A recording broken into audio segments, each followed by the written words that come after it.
Hello, everyone, and welcome to another episode of Tell Your Story. I'm your host, Todd Nesloni. I'm the Director of Culture and Strategic Leadership for TEPSA. And each week, I look to bring you a different guest who has encouraged, inspired, or challenged me in one way or another, and bring them on and let them tell some of their story in hopes that it encourages you to tell some of yours.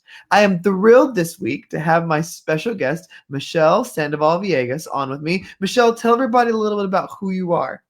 Okay, perfect. Well, I'm a teacher out here in El Paso, Texas. I'm an eighth grade math teacher, and I'm also the Texas Secondary Teacher of the Year. So that's so exciting that happened this year. I know, right? I'm like, I can still, it doesn't even come out of my mouth still. So I teach out here in El Paso, Texas, and I've been teaching for 12 years. So, the whole thing about me is I've always wanted to teach ever since I was a young little girl, since first grade. So I had my first grade teacher. She's really my why of why I became a teacher. And so I really owe all my accomplishments and everything to her, because without her inspiring me at such a really young age, I really wouldn't be an educator today. And of course, my parents who really pushed me to be successful, and everybody that I have around me as a support system. So that's a little bit about me, but I'm pretty sure we're going to really dive into it later on. So are you born and raised in El Paso? Yes, born and raised in El Paso, Texas. I'm teaching at Parkland Middle School. So actually, it's my alumni. So I grew up in the Parkland Learning Community. So I went to Parkland Elementary, Parkland Middle School, and now I'm teaching. And I went to Parkland High School. Actually, graduated as a valedictorian there. So when I graduated there, I actually said that I vowed to, in one of my scholarships, I said, I am going to come back to the Isleta district and I'm going to teach in Northeast El Paso. And so it took me a little while to get into the Isleta district, but I'm here and I couldn't have changed anything. So I'm teaching at a school where I walk the same streets, the same hallways, and I'm teaching those same students. So to me, it's all about coming back to the community and serving those students that really need it the most, because, where my school is located in the 79924 zip code, the obstacle in itself is for the students to just get through the door and stay at school. And so if they see that someone from their neighborhood could do it, it shows them that they could do it as well. I think that's really powerful to think about the opportunity to be an educator in the same area where you went to school, because it's exactly like what you said. You have a little bit of a different perspective and you can speak to the kids sometimes on a different level. And, hey, I'm not just saying this stuff like I grew up right over there. I know what happens over here. I remember this when I was a kid too. So it's like you can kind of connect with them differently. Do you see them kind of listen to you a little differently, or take some of the stuff you say a little more to heart because you are from the community? Definitely.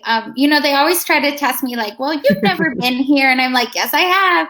Or you don't know where this park is and everything. So what I can do is I can really relate to them on their level, because it's so important to build those relationships first before anything. I always say, like, academics always come second, because we need to really build that strong foundation to really connect with them on a deeper level. And so they know that I'm from that neighborhood. They know I went to the school, and they say, well, what has changed since you've been in school? And I answer those questions truthfully and honestly. And I'm also very open about my mistakes as well, saying how much we can grow from them, and the things that I did wrong, going in high school, or the things that I failed at in college, because, we're all not perfect. And I think our biggest learning opportunities are mistakes. So the kids really do look towards me a lot for help in terms of what should they do when it comes to when they go to high school, or what should I do in this situation when I'm registering for my courses next year when I'm a freshman. But they can really look towards me for a lot of different things. And I think that's so powerful, because I'm relatable, and they don't think, oh, it's just another teacher that came in from a different neighborhood and doesn't know what's going on. So it's really good for them to know that they have someone to turn to that's grown up in the same neighborhood. Right. So you mentioned you were valedictorian when you graduated high school. Was school something that you always enjoyed, or was it something you kind of had to grow into? I always enjoyed school, so it kind of came to me naturally. I was the nerdy girl throughout school. I always followed the rules, wasn't really in Mhm. trouble all the time. But that had to do a lot with my parents. It's Mm. very, very powerful how, and I always instill this to my students because a lot of my students, they don't have a support system at home Right. in this neighborhood. So it's a single parent household or raised by grandparents. And so I say how powerful it is to have supportive parents. Both of my Mhm. parents, they lived in a, we lived all together. We were always, they lived in a loving marriage and they pushed me to do well. I had that support system. If I were to go home, the first thing was do your homework. What can I help you with? A project at home. What can we do? My dad was like infamous for his, I think it was like in fifth grade, we did a science project. He worked at the water company in El Paso. We Uh-huh. did this huge like science project on water and how it goes through the water system and get cleaned. And it was amazing. But having a huge support system was, I think, the biggest thing because even when I felt like I was going to fail, my parents were always there to push me. Right. And I'm a competitor at heart. So I'm a strong competitor. So, like, if I want something, I'm going to go after it. And the bet was, I think it was junior year. I was number two. I was number two in my class. And Mhm. my dad said, if you get number one, I'll get you any car you want when you're a senior.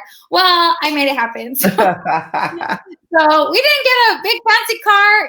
I'm so grateful for everything that my parents did, anything that they did for me and pushed me. And I'm a single child, but my father was really ill throughout, my Mm. childhood. So we didn't have the means to have money to send me to college. And Right. I mean, they went bankrupt twice by the time Wow. I was a young adult. So they didn't have the means to send me to college. So for me, education was everything. And I had that drive and that fire to get scholarships and to do well in order to attain my goals. Really, I had to really push myself. So was it always easy? No, it wasn't. And I Mhm. tell my kids that all the time. It was never always easy, but I did the best that I could always do, and Right. I pushed myself to do well. So, you mentioned something I think kind of powerful there. You mentioned, that when growing up, your father was pretty sick sometimes. Mhm, And obviously, especially being an only child and being mhm. so close to your parents, I'm sure that there were days that weighed really heavily on you as a Yeah. student. And looking back on it now as an adult, I'm sure you can look at all these different ways you coped and worked through it and different things like that. What do you feel like was the thing that kept you going and not allowing those circumstances to consume you? I think what kept me going was how resilient my father was. No matter how sick he was, he stayed working. My mother is also one of the strongest people that I know. Both of Mhm, them together, no matter what came towards them, they were resilient. So, mhm, really, they taught me my resiliency. And I think what really kept me going was saying, I'm going to do this because I'm going to be I was a first generation college student in my family. oh, So wow. I was the first one to go to college. My parents did have a little bit of college under their belt, but they didn't have the means to go to higher education. Mhm, And so for me, it was like I wanted to be the first one in my family. I wanted to do this for, to just prove to a lot of people to say, no matter what I went through, really, if you set your mind to it, you're going to achieve it. And I use this story all the time in my class. When they say when the going gets rough, I tell them that you have to have one of your life skills and life skill sets has to be resilience, right. being able to overcome adversity. Because I always tell them, if you get knocked down, you're going to get up 10 more times. Like, really, this is truly what it's all about. And today, it was a lesson that just came during a RAC lesson, a random acts of kindness lesson today, and a critical writing. I use one of my former students as an example. He Mhm, rang his cancer bell in December, and mhm, he showed up. I looped with him 2 years in a row, and he would go through chemo treatment every Wednesday. He would have 2 spinal taps a month. And shout out to Alfonso Maese if you're watching, and his mom, because man, that kid is so resilient, and it teaches me. And now every time I hit a wall, it just teaches me that nothing's going to stop me, because I had a student who, fighting leukemia, fighting cancer, never complained, did his work, and he rang his cancer bell in December. So I don't have anything to complain about. I am happy, and resilience is such a life set that we need to have. Well, So I want to dive into that a little bit Mhm. because, we have a common friend, Rick Ramirez. Yes. And one thing that I've noticed about you, but that Rick has also told me, is that, you've always got a great energy. You're always really Yeah. positive. You have all of that going for you. And I know, and even hearing you talk, like I can see you have that positive mindset, and you keep that outlook. Mhm. But I think I know that you still have those days where doubt creeps Mhm. in, and you still have those days even after winning secondary teacher of the year for Texas. Yes. I'm sure you still have those days where you're like, how did that happen? Like, I am not the best teacher in the world. How do you not let that overtake you? How do you, on those days when you have that doubt creep in? Because a lot of the listeners that we have, they share that outside the stories, is that they deal with those things. And so, being someone who successfully worked through that, what are some of the things you do to not let yourself get consumed by doubt and worry and comparing to others? I think self-care is like the number one thing teachers often forget, is they need to take a time out sometimes. Mhm. There's days when, I mean, it can be extremely stressful, and I have a million things on my calendar. I had to literally create a calendar for my calendar now with winning, Texas Secondary Teacher of the Year. So it's very stressful, and things don't go always the way that you think, even in your lessons, or something might go wrong. And sometimes I just have to do a little self-care and take a moment to breathe. It's hard for teachers to say that they need a moment to breathe, Mhm. but sometimes, even if it's a prep period or whatever it might be, I need to breathe. But the one thing that keeps me going is, I remember myself as a young child sitting in, my first grade classroom teacher, and I'm looking at her in amazement and awe. I always tell myself that there is someone sitting in one of my students' chairs, that I'm their why. I'm their Mhm. why of why they're going to school. And you just got to put your big girl pants on sometimes and just smile through it. And Yeah. but self-care is number one. And Right. my principal, my admin, Dr. Angela Reyna, she is really, really adamant about investing in yourself and making sure that you take care of yourself, and you are proud, like every day that you're proud to come into work, but also because you've taken care of yourself every single day. Right. She's like the number one investor in us and teachers. Mhm. And I I think love that.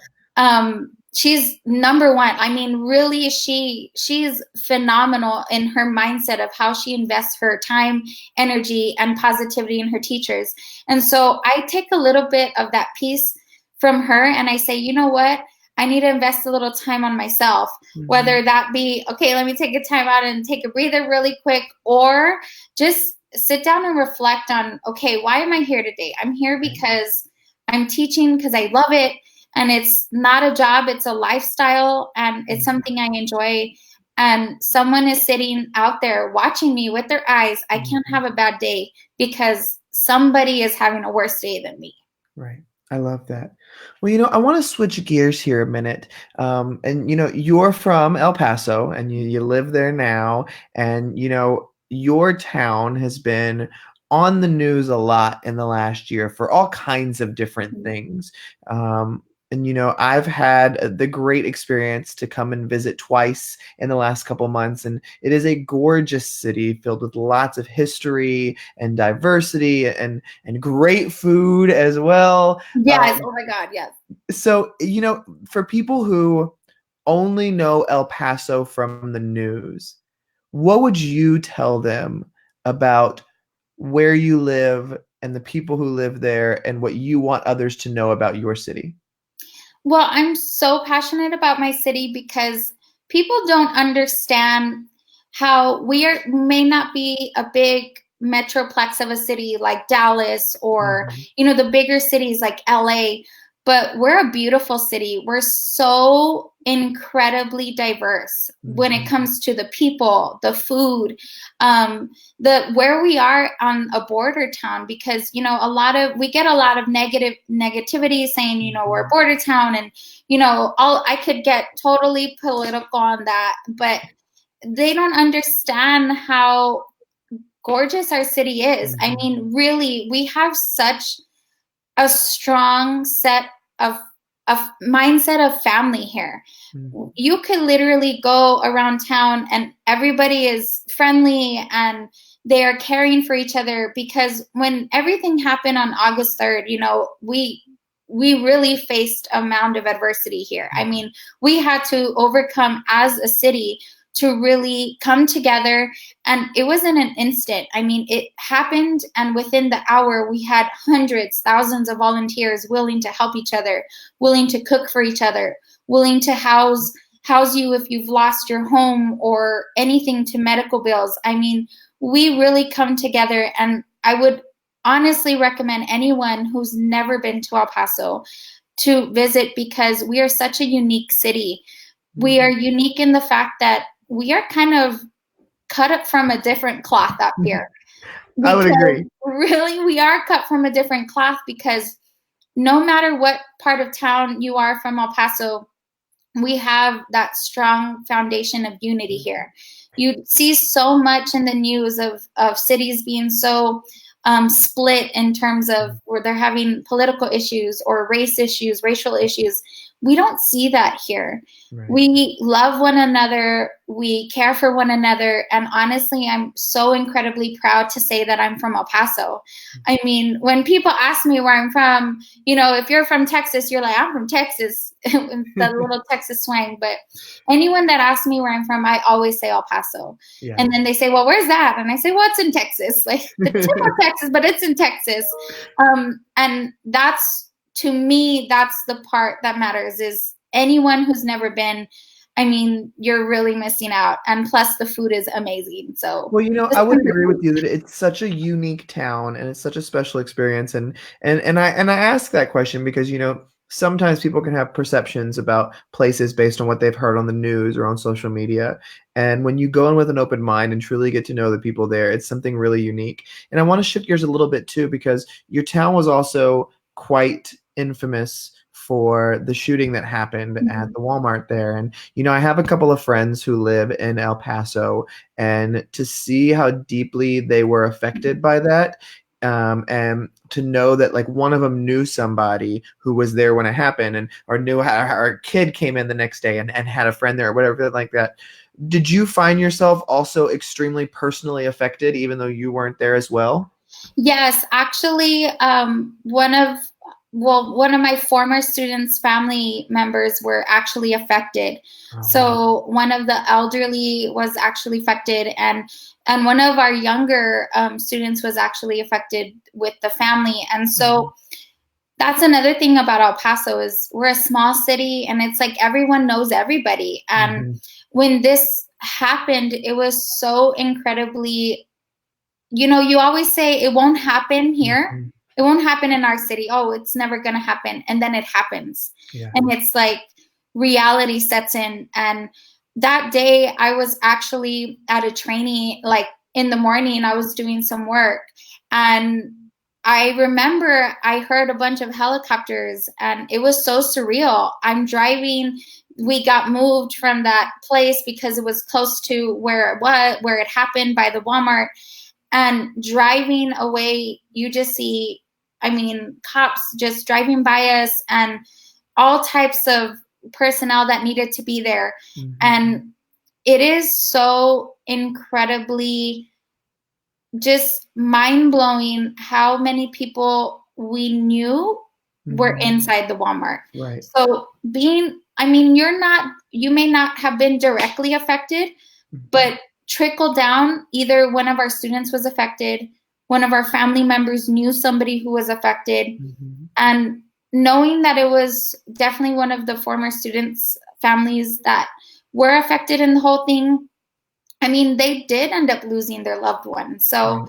it was very difficult to know that somebody you knew Yeah. was directly affected by the whole situation. Well, and when I came to visit too, I got to go stop by the memorial that the public had set up, and it was really emotional just to see the pictures and the gifts and everything, and then to see the amount of people still out there at the memorial. And this was probably a month or two after it happened, and just people crying and just so still emotionally overwhelmed that it was very emotional for me to get to see that too. And so I just know that when you live in a community and something happens to your community, whether Mhm. you know the person it happened to or not, it's your people, it's your Yeah. community, it affects you. And that plays into the kids. And I think that's where teachers play a really big role in making sure that we provide that stability for them, and we have places for them where they can feel safe and feel like they can talk about things that bother them, and things like that. And when you think about, this is one experience, obviously, that happened in your community, but when you think about your own life and the experiences you've been through, what do you feel like is one of the really defining moments that helped shape the woman you are today? I think one of the really defining moments was in the beginning of my career, really to really form the educator that I am today. And just, so when I graduated college, that was one defining moment. I have two. So they had always said my father was not going to make it all the way to college graduation. So seeing him in the stands and me Mhm. walking, that was like, Yeah. man, I made it. Yeah. He made it. He saw me. And then, shortly later, I actually got offered a job the day before his birthday. So I surprised him with like, hey, I'm quitting my job. And he's like, what? And it was like, and then I said, yeah, because I'm going to be starting. It was my first teaching job at Mesita Elementary. Surprise. And he started just bawling, like, it was like a proud dad moment. Uh-huh. And I think that really said, man, you made it. And that was a really defining moment of who I am. But I think it really came, another part of how I'm the educator I am today was when I had one of my really young students actually face a really traumatic health impairment during the Mhm. school year. And it wasn't, when you get the little letters like, you're the best teacher, and, Mhm. you get those letters. And it wasn't until I got her letter saying, I didn't have a reason to be alive until I was in your class. Aw. And this is a third grader. Mm. This is a third grade student. And I still have the letter. I Uh-huh. keep the really momentous letters always. I try to keep them all, but sometimes it's too many. But that's definitely one. And I'm really sad to say that, she went to Dallas for treatment and did not make it. So Mhm.